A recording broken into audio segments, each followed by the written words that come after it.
Guys, dito tayo ng adobong pusit.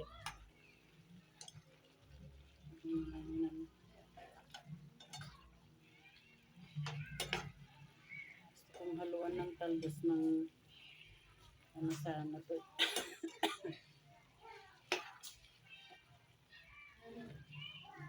Talbos ng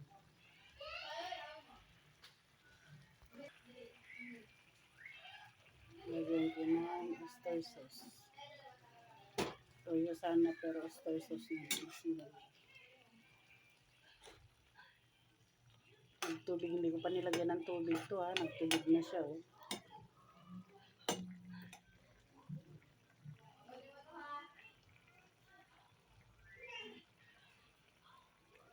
Kusang nagtubig siya.